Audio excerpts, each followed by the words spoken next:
E aí, gatinhas e gatões, eu sou o Libélula e eu tenho meu próprio Ragnarok, e tá no primeiro link da descrição. E é claro, também se juntem ao nosso Discord. E com o alvará da nossa anfitriã, a primeira rodada e o capítulo 2 do Apocalipse dos Deuses, Kukulain contra Ra-Horaket começa. E começa com o Kukulain simplesmente sumindo da visão da plateia, aparecendo lá em cima, enquanto o Ra acompanha só com os olhos. Kukulain desce com aquele tronco de madeira gigante, com tudo na arena, porém não acerta o deus, que aparece do lado dele como se nada tivesse acontecido, como se ele não tivesse saído do lugar. Kukulain aperta com força o seu tronco e tenta atacar novamente o deus. Porém, ele permanece de braço cruzado e desvia como se não fosse nada. Ele continua desviando com movimentos mínimos, ainda de braços cruzados. O Ares acha o semideus bem interessante e o Zeus mais uma vez elogia o garoto, falando que ele é cheio de vida. O Hermes concorda, porém ele diz que ele é um pouco selvagem em seus ataques. E o Ra diz que ele realmente não tem inteligência e nem refinamento. Não tem nada de divino nos seus ataques. E agora o próximo ataque é bloqueado com o antebraço. A plateia fica impressionada e ok, é o que era esperado, né? É um semideus contra o deus do sol Ra. É óbvio que a diferença ia ser grandiosa. E agora nós vemos três deuses bem importantes na plateia: Baihu, Xuanwu e Qinlong. Três deuses chineses. Pra quem não sabe, esses deuses são aqueles quatro deuses: o dragão azul, o tigre branco e a tartaruga preta. Baihu comenta que o Ra sempre foi um cara muito arrogante, mas não sabia que ele era tão forte assim. Qinlong diz que não é pra fazer julgamento tão cedo, muita coisa pode mudar. E o Xuanwu diz que talvez o Ra não é forte, talvez aquele semideus só seja bem fraquinho mesmo. Mas aí aparece o líder deles, o líder desses quatro deuses, Zuke, o que vai lutar no torneio. E ele comenta que talvez o Ra já esteja fazendo algo, por isso que o Kukulain tá tendo dificuldade. O Kukulain também nota que ele parou o ataque dele só com o braço. Será que é algum truque? Ele sabe muito bem que os golpes dele não são fracos, mas ele não se importa, seja lá o que ele estiver fazendo, ele vai continuar avançando. E é o que ele faz, ele avança, porém ele para de repente. Ele para e começa a sentir como se o corpo dele tivesse pesado, o corpo dele tá sendo pressionado, ele tá ficando cada vez mais suado, ele tá pingando suor. E o Ares reconhece na hora o que é aquilo. É a mesma coisa que o Ra fez com ele. E o Ra,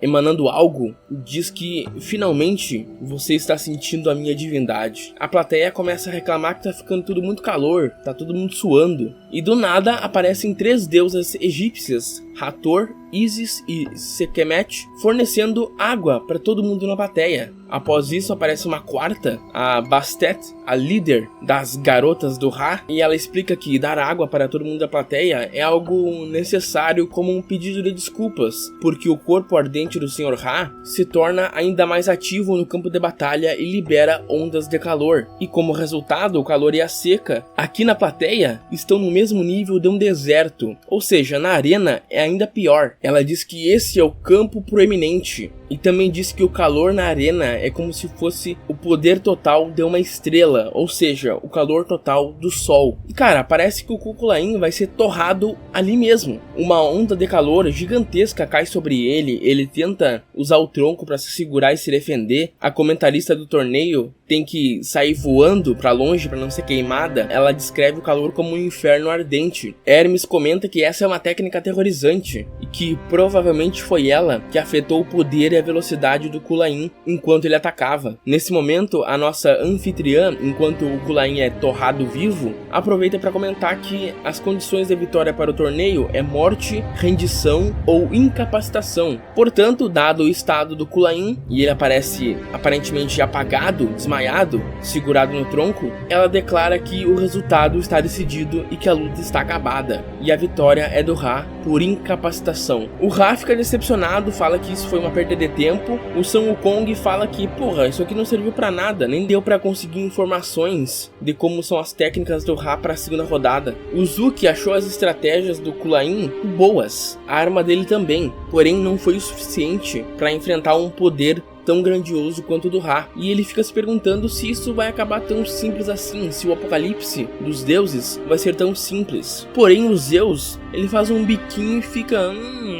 Não, isso tá estranho. As garotas do Ra falam que isso foi uma vitória completa do Sr. Ra. Ou seja, tá todo mundo descartando o garoto como se ele já tivesse perdido. E quando a anfitriã estava prestes a anunciar a vitória do Ra, a arena começa a se quebrar, vindo de onde está Kulain. E os Zeus diz que parece que o Ra se enganou. As coisas ainda não acabaram. A luta ainda não acabou. E o Kulain quebra a arena inteira, o chão, e começa a jogar pedaços dela contra o Ra. Ele tá vivo, ele tá consciente e muito ativo ainda. Porém, o Ra consegue desviar das pedras facilmente. Só que ele é surpreendido. No local para onde ele desvia, o Kulain já tá esperando ele com mais pedras lançadas. E agora ele usa o seu corpo para destruir as pedras, porém elas eram uma distração. Kulain, enquanto o Ra socava as pedras, se movimentou para trás do deus numa velocidade que surpreende uns caras bem importantes, incluindo Zeus e Hermes. E quando parece que Kulain finalmente ia pegar o Ra desprevenido e acertar ele com o seu porrete, com o seu tronco, o Ra simplesmente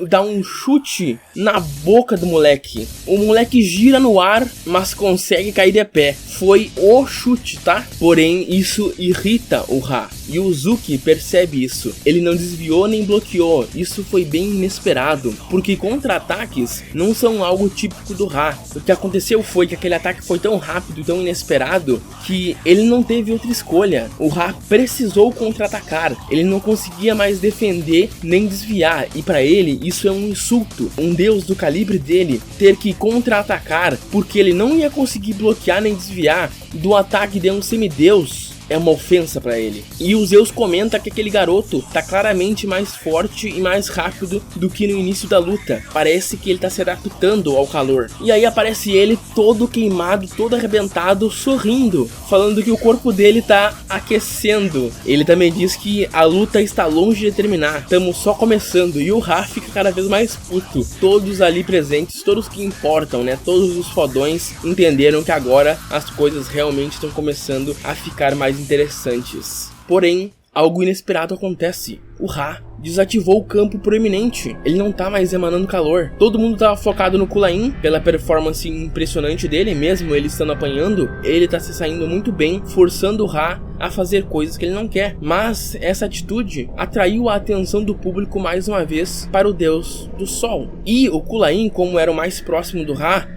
foi o único que viu aquela expressão de ódio extremo. Um ódio tão grande que faz o Ra ficar vesgo, cara. Só o Kulain entendeu naquele momento, por estar tão perto, que a ameaça virá do céu. Ele entendeu a verdadeira intenção do Ra ao desativar o campo proeminente. E é assim que termina o capítulo 2 do Apocalipse dos Deuses. Continua no próximo capítulo, o Deus Incontrolável.